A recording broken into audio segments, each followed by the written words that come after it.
Assalamualaikum warahmatullahi wabarakatuh. Pemirsa, bertemu kembali di pagi yang mulia ini dalam rangka membicarakan beberapa hal bersama podcast kita, podcast Lentera Umat MPU Aceh. Telah hadir bersama kita 3 orang narasumber. Yang pertama sekali Abi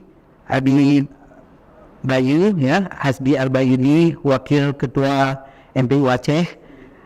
Yang kedua, Bapak Kepala Dinas Sosial Aceh.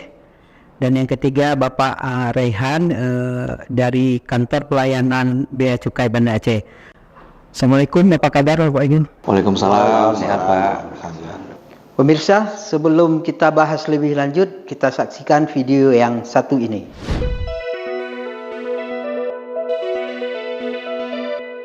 Kegiatan pemusnahan terhadap barang-barang ilegal yang berhasil diringkus oleh Bea Cukai merupakan salah satu bentuk perlindungan dan tanggung jawab pelaksanaan tugas kepada masyarakat. Salah satu cara untuk memastikan bahwa barang-barang ilegal tidak disalahgunakan adalah dengan cara memusnahkannya.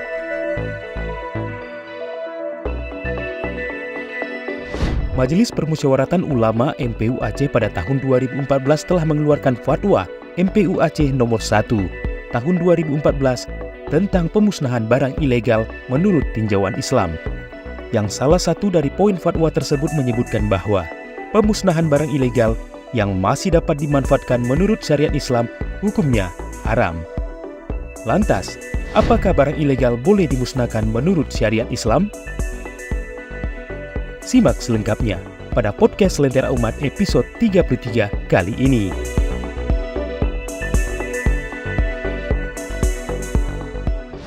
Baik, pemirsa, langsung saja kita mulai diskusi kita hari ini. Yang pertama sekali, tema kita pagi ini adalah tentang pemusnahan bahan ilegal. Yang pertama barangkali untuk Abi, apa Abi yang melatar belakangi sehingga MPU Aceh merasa perlu menerbitkan fatwa tentang pemusnahan bahan ilegal ini? Baik, terima kasih. Kesempatan yang pertama diberikan kepada kami yang melatar belakangi keluarnya fatwa MPU Aceh, yaitu fatwa nomor 1 tahun 2014 tentang pemusnahan barang ilegal menurut tinjauan Islam. Ini yang pertama, adanya permintaan daripada beberapa pihak ketika melihat adanya barang-barang ilegal yang dimusnahkan begitu, yang pada prinsipnya yang meminta ini belum tahu ketetapan hukum atau kenapa barang-barang ilegal itu dimusnahkan, sehingga mereka itu meminta kepada MPU Aceh untuk memberikan sebuah pertimbangan, baik itu melalui fatwa ataupun melalui tausiah. Kemudian sebagaimana kita ketahui, ternyata memang ada peraturan yang berlaku di negara kita ini tentang bolehnya pemusnahan barang ilegal. Karena ternyata di dalam peraturan yang ada, mungkin nanti bisa dijelaskan oleh Bapak dari Bea Cukai, bahwa itu merupakan suatu bentuk pengelolaan daripada barang ilegal. Ada yang sifatnya nanti itu bisa dilelang, ada yang dihibah, kemudian ada yang dimusnahkan, bahkan ada yang dihilangkan, dihapuskan. Gitu ya, dihapuskan. Jadi salah satu daripada bentuk pengelolaan itu adalah pemusnahan. Kemudian MPU melihat bahwa di dalam hukum Islam itu sebagaimana disebutkan di dalam Al-Quran tentang dilarangnya kita berbuat mubadzir atau tabdzir, wala tubadzir tabdzira, innal mubadzirina kanu ikhwana syayatin. Jangan kamu berbuat tabdzir, jadi buang-buang harta. Sesungguhnya orang yang buang-buang harta itu KANU adalah mereka itu teman-teman syaitan. Kemudian satu sisi lagi kita punya pemerintah. Jadi disebutkan di dalam kitab-kitab fikih bahwa keputusan daripada pemerintah itu berupa undang-undang, peraturan ataupun kanun-kanun itu mesti ditaati oleh rakyat, yang mana pemerintah itu merupakan penguasa atau wali bagi mereka itu. Jadi berdasarkan pertimbangan itu, maka MPU Aceh bermusyawarah, bersidang sehingga mengeluarkan fatwa. Di antaranya isi fatwa itu adalah pemerintah berhak untuk menyita barang ilegal, tentunya dengan aturan-aturannya begitu. Kemudian termasuk kalau barang ilegal yang masih dapat dimanfaatkan itu jangan dimusnahkan. Tapi sebaliknya kalau barang ilegal itu tidak bisa dimanfaatkan lagi, menurut ketetapan daripada pihak yang berwenang, tentunya itu dibolehkan untuk dimusnahkan. Mungkin demikian yang melandasi MPU mengeluarkan fatwa. Abi, kita berlanjut ke ini nih Pak Rehan nih. Bagaimana Pak kondisi kepabean di wilayah hukum Aceh saat ini? Oke, baik. Bismillahirrahmanirrahim. Abi, Pak Tabrini, Pak. Bismillah, alhamdulillah, wassalatu wassalamu ala rasulillah wa ala alihi wa sahbihi ajmain, amma ba'd. Pertama, kami dari kantor Bea Cukai Banda Aceh mengucapkan terima kasih banyak Pak atas undangannya di acara podcast yang penuh berkah ini. Ini merupakan sebuah kehormatan bagi kami untuk hadir ikut serta dalam hal mengedukasi dan sosialisasi kepada masyarakat. Kemudian kami senantiasa mendoakan para ulama kami, para tengku kami, guru kami, semoga Allah menjaga antum semuanya agar masyarakat dan Provinsi Aceh senantiasa dirahmati Allah Subhanahu wa taala. Baik. Di sini kami ingin menjelaskan Pak kondisi bea cukai yang ada di Provinsi Aceh. Baik. Kami jadi kantor Bea Cukai Banda Aceh, kami dari kantor Bea Cukai Banda Aceh Pak adalah salah satu dari 5 kantor pengawasan dan pelayanan yang ada di Provinsi Aceh. Mulai dari Sabang, Banda Aceh, Melaboh, Lok Semawe dan Langsa. Nah, dari 5 kantor ini kami dikoordinatori oleh satu kantor wilayah namanya, kantor wilayah Bea Cukai Aceh. Jadi secara total kantor Bea Cukai di Aceh ada 6, satu kantor wilayah dan 5 kantor pengawasan dan pelayanan. Nah, kami di sini menceritakan dari sisi kantor Bea Cukai Banda Aceh. Baik. Jadi di kantor Bea Cukai Banda Aceh itu memiliki 4 wilayah pengawasan Pak. Jadi ada 4 wilayah kerja kami. Yang pertama kantor Bea Cukai Banda Aceh di kota Banda Aceh tentunya. Yang kedua Kabupaten Aceh Besar, Kabupaten Pidi, dan Kabupaten Pidi Jaya. Jadi dari 4 ini kami menegakkan aturan di bidang kepabeanan dan cukai. Nah, dari 4 wilayah ini kami ada tempat-tempat prioritas yang kami lakukan pengawasan setiap harinya. Pertama di Bandara Sultan Iskandar Muda, karena itu terkait kedatangan internasional. Jadi yang berhubungan dengan kegiatan internasional, baik itu pergerakan penumpang ataupun kegiatan ekspor impor, kami ada di sana. Itu yang pertama di Bandara Sultan Iskandar Muda. Yang kedua kami ada di Pelabuhan Malahayati Pak. Nah di Pelabuhan Malahayati itu adalah salah satu pelabuhan yang ditunjuk pemerintah untuk melakukan kegiatan ekspor dan impor. Jadi kegiatan ekspor dan impor dari jalur laut hanya untuk di wilayah Banda Aceh dan sekitarnya di Pelabuhan Malahayati gitu. Jadi untuk secara garis besar Bea Cukai memiliki 4 wilayah kerja, di antaranya Kota Banda Aceh, Aceh Besar, Kabupaten Pidi dan Pidi Jaya. Baik.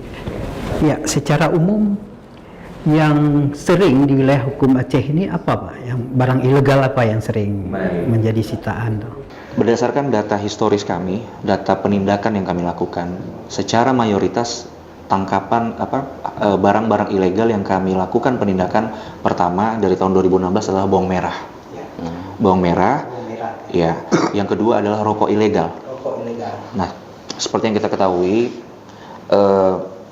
peredaran rokok ilegal tergolong cukup tinggi di wilayah Aceh, karena mungkin konsumsi rokok lumayan tinggi, harga juga rokok ilegal lebih murah ketimbang rokok yang resmi, yang legal, ya.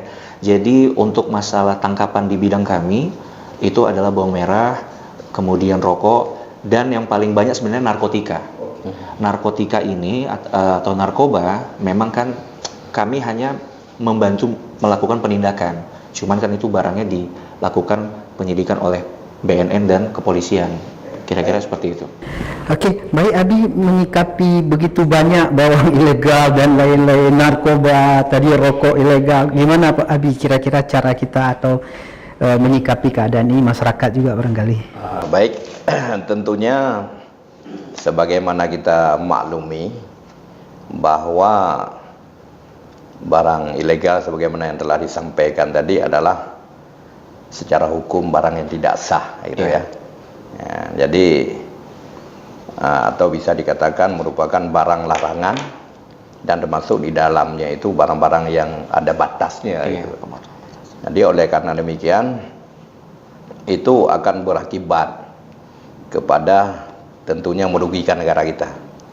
Kemudian termasuk di dalamnya kalau barang ilegal itu tidak terpungut pajak. Kemudian juga mungkin ya seperti yang disampaikan Bapak tadi, kacaunya harga. Karena barang ilegal itu biasanya dijual murah begitu. Sementara yang di dalam negeri itu atau yang legal itu harganya sudah ditentukan dan mahal kalau menurut masyarakat. Oleh karena demikian, kita sebagai mitra daripada pemerintah melihat hal ini sehingga kita mengeluarkan fatwa itu, yang tentunya fatwa ini kita sosialisasikan kepada masyarakat, dan kita ingin walaupun tidak sanggup menghilangkan penyelundupan ini, karena garis pantai kita sudah sangat ini ya kan, sangat panjang gitu. Sementara tenaga keamanan kita atau pengawasan kita ini sangat terbatas. Maka kita menginginkan dari fatwa ini, orang-orang Aceh ini kan terkenal dengan religius gitu, mereka itu akan patuh kepada hukum. Kalau memang itu adalah hal yang dilarang, mereka tidak akan melaksanakannya begitu. Apalagi mereka nanti tahu bahwa dampak daripada barang yang ilegal ini ya dikonsumsi jadi haram gitu, ya, dipakai jadi tidak berkah, dan ini sangat mengganggu ibadah kita. Mungkin demikian. Oke, baik. Barangkali kita bergerak ke Kepala Dinas nih, Pak Kadis Sosial.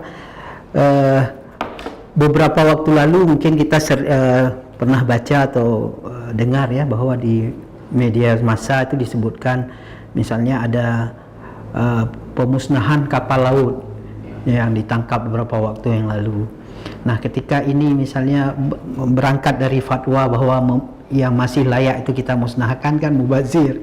Nah, ketika ini misalnya diberikan ke koperasi-koperasi nelayan misalnya, tentu itu akan sangat bermanfaat karena tentu kapal itu kan sayang ya kalau dimusnahkan. Itu kira-kira Pak Dinas Sosial pernah nggak Pak berkolaborasi dengan Bea Cukai? Kalau ada ini barang-barang tangkapan yang masih layak, kami akan salurkan. Kira-kira pernah nggak Pak? Atau apa rencana Dinas Sosial Pak sehubungan dengan fatwa ini? Ya, baik, terima kasih. Assalamualaikum warahmatullahi wabarakatuh. Salam. Yang kami hormati Abi Hasbi Al-Baini, Wakil Ketua MPU Aceh, terus Pak Rehan, dan juga host kita pada hari ini, dan para pendengar sekalian. Kami harus menjelaskan dulu terkait dengan Dinas Sosial, meskipun tadi ditanyakan terkait dengan masalah ya pemusnahan atau menenggelamkan kapal. Itu kami harus jelaskan bahwa itu lebih kepada Dinas Kelautan, Dinas Kelautan dan Perikanan. Nah, yang di Dinas Sosial juga ya, perlu juga kita sampaikan, ada beberapa bidang di Dinas Sosial yang menyalurkan barang barangkali yang mungkin juga terkait dengan kepabeanan. Nah, barang-barang yang kita salurkan tentu ada yang itu adalah untuk membantu masyarakat miskin. Itu barang-barang kita itu yang terkait dengan usaha ekonomi produktif. Sejauh ini memang barang-barang yang kita salurkan ini ya semuanya produk dalam negeri. Ya, tentu kalau sudah produk dalam negeri, ini memang sudah sangat ketat dalam masalah pengawasannya. Yang dikhawatirkan kan apabila ada barang-barang yang dari luar negeri, meskipun dalam negeri itu ada, seperti yang disampaikan tadi, kayak bawang merah, mungkin juga bawang putih juga, itu karena impor. Itu terkait dengan usaha ekonomi produktif. Kemudian terkait dengan rehab sosial, tentu kami dinas sosial juga menyalurkan barang. Itu barang yang kami salurkan itu ada yang memang untuk ya lansia atau memang orang yang tidak mungkin ya dia berjalan secara normal yang harus membutuhkan kursi roda. Kemudian juga begitu anak-anak yang mengalami kecacatan khusus di masa kecil, juga kita harus bantu dengan kursi cerebral palsy. Nah, kursi itu juga saat ini juga itu merupakan produk dalam negeri. Jadi artinya ya, untuk yang sifatnya ilegal jadi belum terdetek. Kemudian ada yang sifatnya apabila terjadi kebencanaan, kita juga menyalurkan barang termasuk ya pangan dan sandang. Yang pangan dan sandang ya masih juga produk dalam negeri. Yang kita khawatirkan apabila kalau barang dalam negeri ini kurang pengawasannya, itu bisa jadi sesuatu yang ilegal. Saya kira demikian, terima kasih. Ya, barangkali Pak Rehan pernah nggak, maksudnya terfikirkan oleh bea cukai misalnya, ini daripada kita mubazir, buang-buang, nih bawangnya masih bagus, atau misalnya ada gula ilegal, atau bahkan pupuk ilegal dari negara lain masuk ke kita, kan kasihan kalau itu. Pernah nggak terbayang ini menyalurkan ke pemerintah Aceh, tentu melalui dinas sosial misalnya, seperti apa coba? Baik, dapat kami sampaikan Pak, dari tahun 2016 sampai 2022, mungkin bisa nanti di searching di pemberitaan Aceh, kami setiap tangkapan yang, jadi gini, barang-barang yang memiliki manfaat ya di Banda Aceh seperti yang dijelaskan Abi tadi, kan tadi pengelolaan barang milik negara. Jadi izinkan saya menjelaskan terlebih dahulu ya. Jadi kan gini, tugas kami adalah melindungi masyarakat dari barang-barang ilegal. Nah, ketika kami menemukan barang ilegal, otomatis kami lakukan penindakan. Nah, kan pastinya barang-barang yang ilegal atau yang sudah kami tindak ini kan harus kami kelola. Nah, bentuk pengelolaannya ada 5 seperti yang disampaikan Abi tadi, mulai dari dilelang, dimusnahkan, digunakan, dihibahkan dan dihapuskan.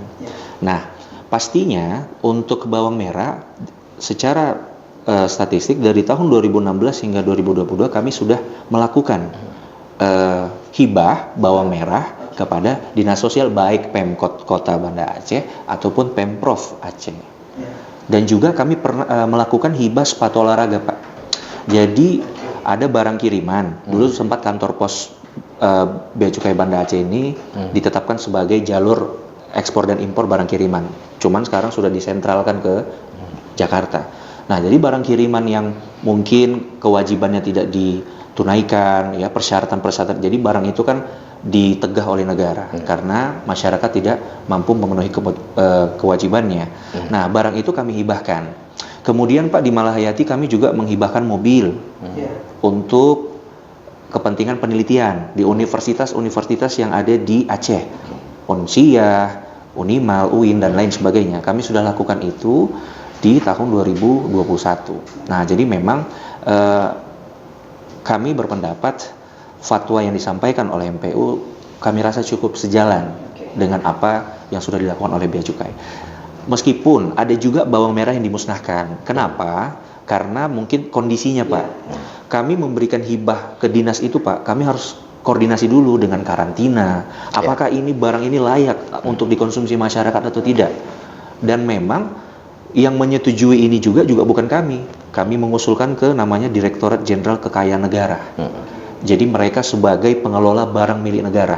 Nah, ketika mereka menyetujui, oke, ini boleh dihibahkan berdasarkan rekomendasi dari karantina, dinas dan lain sebagainya, maka baru bisa dihibahkan. Oke, artinya tidak serta-merta begitu dapat dimusnahkan. Pak, karena ada 5 cara tadi, dari lelang sampai dihapuskan. Gitu. Kenapa begitu Pak? Karena sudah tahu fatwa ini atau memang mekanismenya? Jadi kalau ngikut kami kan di Bea Cukai ini di bawah Kementerian Keuangan. Jadi berdasarkan peraturan Menteri Keuangan, pengelolaan barang milik negara itu ada 5 tadi dengan syarat-syarat tertentu, misalnya barang itu bisa dijual secara lelang. Syaratnya ada, dia harus memiliki nilai ekonomis, lebih menguntungkan negara, itu yang satu. Yang kedua pemusnahan pun ada kategorinya. Apa-apa saja nih yang bisa barang ini dimusnahkan, karena bisa jadi barang ini ternyata lebih bermanfaat kalau digunakan misalnya. Nah, misalnya negara menangkap, kita bilanglah senjata misalnya gitu kan. Ternyata senjata ini dipandang lebih bermanfaat untuk negara, digunakan. Jadi bisa digunakan barang milik negara itu. Jadi memang mekanismenya ada 5 tadi tuh Pak. Nah, terkait barang-barang yang kami musnahkan, misalnya bawang merah tadi pada umumnya, itu karena kondisinya Pak. Kalau memang kondisi yang memungkinkan, pasti kami mengedepankan untuk dihibahkan. Begitu juga dengan gula yang kemarin pernah kami tangkap dari Sabang dan lain sebagainya. Karena misalnya Mas ketangkap misalnya kapal, kan kasihan kalau ternyata harus ditenggelamkan. Seperti beberapa waktu di wilayah hukum Langsa barangkali. Nah, ketika itu misalnya dihibahkan ke personal nggak mungkin, ke koperasi pondok pesantren misalnya, atau ke koperasi nelayan setempat. Kalau setahun tertangkap 5 kan lumayan, ada 5 koperasi yang terbantu dengan itu. Baik, barangkali Pak Kadis nih Pak, di antara tausiah dalam fatwa ini ternyata usianya sudah 10 tahun. Januari 2014, sekarang 2024. Nah, di antara tausiah dari fatwa ini adalah Majelis Ulama mengharapkan pemerintah Aceh itu mengeluarkan regulasi yang memungkinkan untuk memanfaatkan barang ilegal ini sehingga betul-betul tidak terjadi mubazir dan lain-lain. Itu kira-kira dinas sosial Pak, kan dinas yang ada keterkaitan dengan ini, karena memang dinas sosial punya bantuan sendiri, tapi ketika ini misalnya juga dialihkan ke dinas sosial, tentu kelompok yang bisa dibantu kan menjadi lebih banyak. Kira-kira apa Pak kontribusi atau rencana dinas sosial untuk menindaklanjuti tausiah ini? Ya, terima kasih. Kita dinas sosial tentunya ya, seperti juga disampaikan oleh Abi, ya tetap berpedoman kepada fatwa tausiah MPU, fatwa nomor 1 tahun 2014, dan tadi sudah jelas disebutkan oleh Abi. Jadi dalam pengertian pemusnahan, kalau memang itu sifatnya ya bisa menjadi mudarat, atau sifatnya barang itu sudah memang haram, seperti yang kalau dikatakan tadi oleh Pak Rehan ada barang ilegal narkotika, itu memang sudah hukum internasional, itu jadi itu memang sudah wajib. Tapi kalau ada barang-barang yang ilegal yang itu nilainya ada nilai manfaat ya, dari tausiah ini itu menjadi satu regulasi atau kebijakan dari pemerintah. Jadi tentu pemerintah dalam upaya untuk supaya itu bisa dengan barang-barang yang ilegal itu bisa bermanfaat bagi masyarakat. Kalau dinas sosial fokus pada masyarakat yang tentu menjadi masyarakat pemerlu pelayanan kesejahteraan sosial, PKS. Itu ada 26 jenis, ada orang miskin, ada disabilitas, ada anak balita. Jadi kalau itu disalurkan kepada PPKS itu lebih bermanfaat. Itu nanti kita tetap regulasi yang nanti disusun oleh pemerintah Aceh untuk pemanfaatan barang-barang ilegal itu berpedoman kepada pertama aturan perundang-undangan, tentu supaya kita nanti tidak menjadi satu bumerang. Kemudian juga fatwa MPU karena kekhususan kita di Provinsi Aceh. Ya, sudah pernah diusul Pak rancangan regulasi tersebut, misalnya berkoordinasi dengan Biro Hukum atau Dinas Kelautan barangkali Pak? Terkait dengan regulasi ini itu yang berdasarkan fatwa ini memang menjadi satu pembicaraan, tapi itu belum ada satu penyusunan terkait dengan regulasi, karena regulasi ini memang ada regulasi undang-undangnya kalau terkait dengan barang ilegal. Nah, pemanfaatan ini yang perlu dibuat satu kekhususan. Ini yang memang pembicaraannya, tapi belum sampai kepada penyusunan ini, regulasi ini.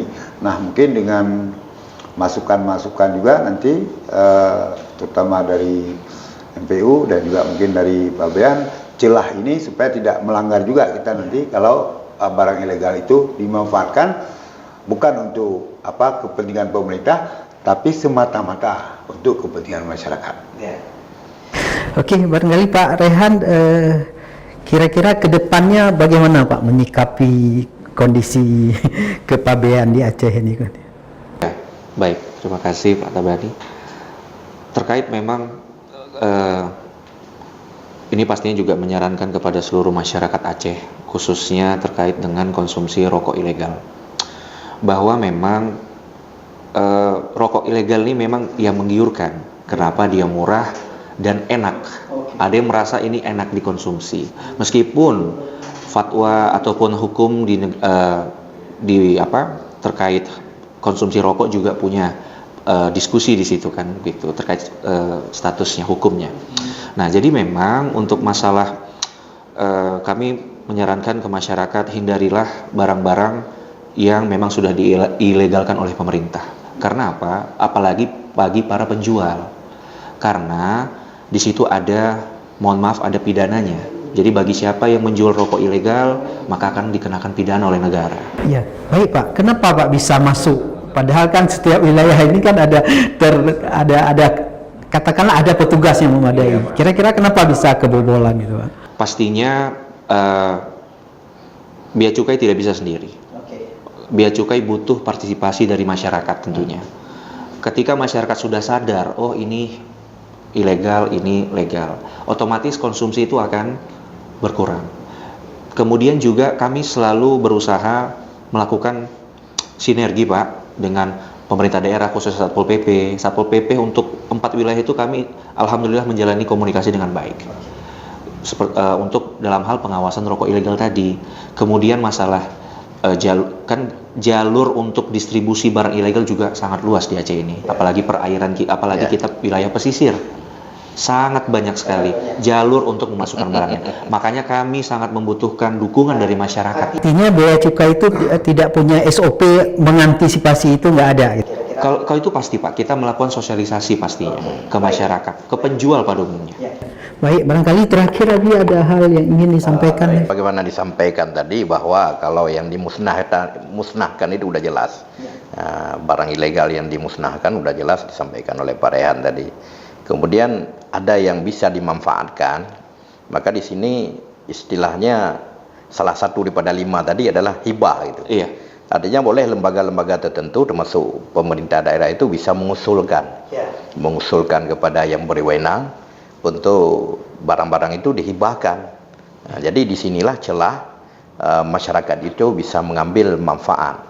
Jadi artinya fatwa MPU ini sebenarnya sudah berjalan begitu, sudah berjalan.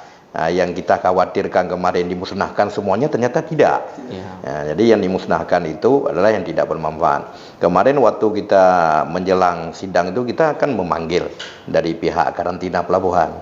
Di antara yang disampaikan oleh mereka itu boleh jadi barang-barang dari luar itu disisip ke dalamnya itu penyakit-penyakit yang mau disebarkan ke negara kita. Betul. Maka boleh jadi seperti bawang-bawang itu ada dimasukkan apa-apa entah itu menurut mereka ini tidak layak untuk diambil manfaat, maka dimusnahkan. Begitu. Baik, Pak Kadis, barangkali ada yang ingin sampaikan Pak Kadis sehubungan dengan barangkali pemanfaatan barang ilegal yang akan dimusnahkan ini dari sisi sosialnya untuk kepentingan sosial masyarakat barangkali. Ya, terima kasih. Tentu kita berharap barang-barang yang memang bermanfaat itu bisa kita manfaatkan. tidak serta-merta dimusnahkan. Tapi kalau barang yang memang sudah ya sifatnya sudah mudarat itu ya kita sangat setuju. Dan tentu kita di MPU juga punya badan sertifikasi halal. Jadi artinya dari segi kehalalan. Jadi itu jangan nanti barang yang nanti secara kasat mata bermanfaat kita serahkan, apalagi barang ilegal tapi ternyata tidak halal, itu menjadi bumerang.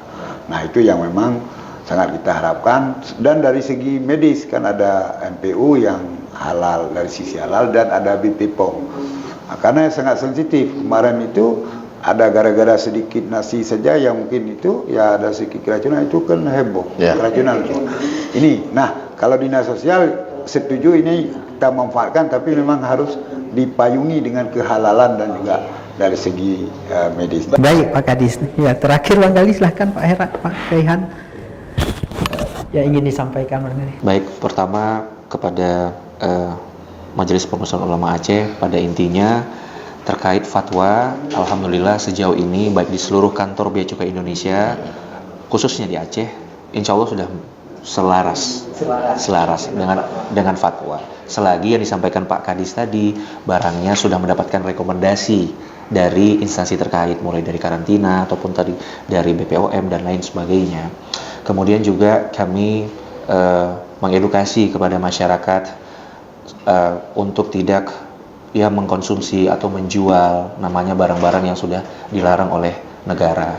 Kita sebagai warga Aceh yang taat kepada pemerintah dan pastinya taat kepada Allah Subhanahu wa taala, ya ikuti saja apa yang menjadi regulasi yang ditetapkan oleh negara kita. Oke, baik. Pemirsa, barangkali waktu juga yang telah memisahkan kita, acara kita telah berakhir. Terima kasih kita sampaikan kepada Abi, kepada Pak Kadis dan kepada Pak Rehan dari Kantor Pelayanan Bea Cukai Banda Aceh. Terima kasih. Assalamualaikum warahmatullahi wabarakatuh.